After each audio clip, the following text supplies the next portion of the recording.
उस चार मुट्ठी चावल में केवल एक ही ग्रहण किया और कई लोगों का वैभव सुदामा जी को उन्होंने अर्पण कर दिया। बोलिए सच्चिदानंद भगवान की। और उसके पास बच्चा एक बात आती है कि भगवान श्यामचंद्र अब इस लीला को अब समेट गया। एक वृक्ष है और उस वृक्ष में दो पक्षी बैठे हुए, ध्यान दें। और दोनों पक्षी जो है ना अनिल जी, सुख और दुख का चारा को चुग रहे। अजात पक्षा द्वास्वर्णा सयुजा सखाया श्लोक है। अब इस श्लोक को बॉलीवुड के किसी कलाकार ने सुना तो इसको गीत में लिख दिया। द्वास्वर्णा सयुजा सखाया यानी दोनों समान उम्र के हैं, एक वृक्ष में बैठे हुए, सुख और दुख का चारा चर रहे हैं। अब इस श्लोक को उसने रूपांतरण किया, क्या? द्वास्वर्णा सयुजा सखाया। दोनों का एक रूपांतरण है, गीत है इसका कि एक डाल पर तोता बोले, एक डाल पर आगे नहीं आगे की कड़ी हमको नहीं मालूम, लेकिन वही है, उसी का एक रूपांतरण है। द्वास्वर्णा सयुजा सखाया, सुख और दुख का चारा कहते हैं। इधर भगवान श्यामचंद्र ने प्रेरणा किया। एक दिन वसुदेव जी के मन में भावना होना कि सभी लोग मिल करके सूर्य ग्रहण का समय आ रहा है तो कहाँ चला जाए? बोले समंदर क्षेत्र में, समुद्र के किनारे, और उस क्षेत्र में जाकर के सूर्य ग्रहण में स्नान दान करने का विशेष तो महत्व है। इधर महाराज उग्रसेन जी समस्त लोग चल रहे हैं और जब चले तो इनके ही गांव में कुछ प्रबुद्ध जन पहुंचे, जैसे ऋषि दुर्वासा इत्यादि। तो कुछ लोगों की होती है कि महाराज जी के चेहरे को देख करके तौलने का प्रयास करते हैं कि जानते हैं कि नहीं जानते, ये कितने पानी में है। और एक चीज याद रखना, जो दिखता है वो कहते हैं वो दिखता है, लेकिन असल में वो सही नहीं है। और जिसके पास में कुछ रहेगा नहीं वो दिखाता नहीं है, और जिसके पास में नहीं है वही आडंबर करके दुनिया अपने आप को बताता है कि मैं ये चीज हूँ।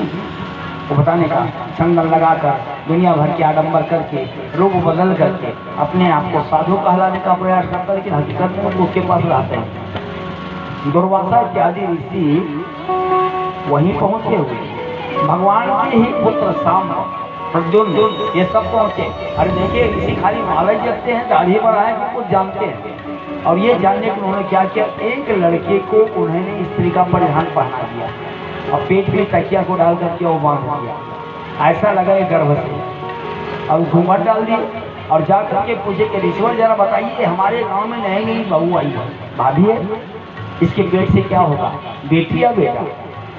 समस्त ऋषि को जो जब पूजा कर रहे थे उनको परेशान करना शुरू किया।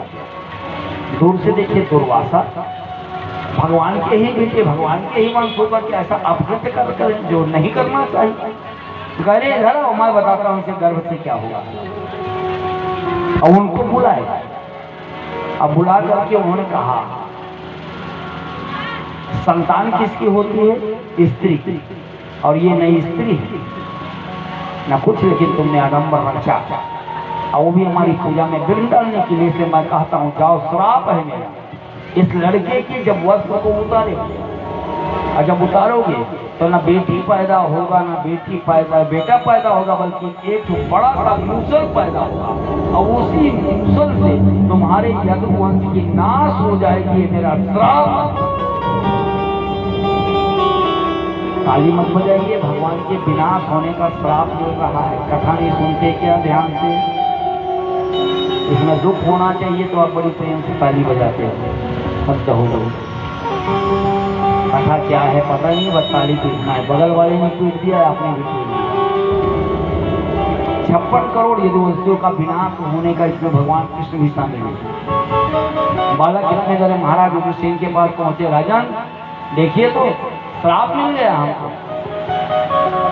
और उस लड़के का वस्त्र को जब उतारे तो वाकई में बहुत बड़ा मूसल पैदा हुआ और उस मूसल को महाराज उग्रसेन ने खिंचवाया, पूरा का पूरा बुरादा बनवा दिया, समुद्र में फेंकवाया। और जब फेंकवाया तो यही क्या बन गया, एरा नाम का घास, छोटी सी टुकड़ा और बच गई। रखिया को आप खींचते हैं तो देखिएगा टुकड़ा बच जाता है, उसको आप कूट देते हैं, वैसे ही थोड़ा सा टुकड़ा बचा उसको समुद्र में फेंक दिए, जिसको मछली निकल गई। और ये मछली एक बहेलिए के हाथ लग गई और उस बहेलिए ने उस टुकड़ा मूसल के टुकड़ा को अपने बाण के नोक में लगा के रख लिया। ये बहेलिया कौन है, पूर्व जन्म का बाली, इस जन्म में बहेलिया बनकर के पैदा हुआ है। तो भगवान राम उनको 7 पेड़ के पीछे से छीन के मारे थे, क्योंकि उन्हें धर्म किया था, भाई के पत्नी के ऊपर में कुदृष्टि डाला, इसलिए तो उन्होंने भगवान ने मारा। लेकिन उनको लगा कि भगवान मेरे साथ अधर्म कर रहे हैं, धर्म है तो वो तरे वो सही, आप धर्म की स्थापना के लिए पैदा हुए और मारे हमको ही प्याज की नहीं। हिरण को मारते वैसे आपने मारा, बताइए धर्म है? उनका मैं धर्म नहीं किया, लेकिन तेरे मन में लगता है धर्म है तो इसका ऋणी मैं नहीं रहूंगा। भगवान कभी किसी का ऋणी नहीं रहते, इसको मैं वापस अवश्य करूंगा। और ये बाण के नोक को यही बहेलिया, उस समय का बाली इस समय बहेलिया बना हुआ है। अब इधर वसुदेव जी को पता चला, समस्त यदुवंशियों का विनाश होने का श्राप हो गया है। उसी समंतक क्षेत्र में पहुंचे, सब लोग पहुंच रहे हैं। तीर्थ में यात्रा में जाते हो भाई मेरे, तो याद रखिए वहाँ केवल मन को शुद्ध रखिए। लेकिन मैंने देखा लोगों को जगन्नाथ की यात्रा करने जाते हैं, दर्शन करते हैं समुद्र में, और वहीं सामने तो बुद्धि विनाश केंद्र है। शाम को मैंने उसी समुद्र के किनारे वहाँ पे एंजॉय करते हुए देखा है।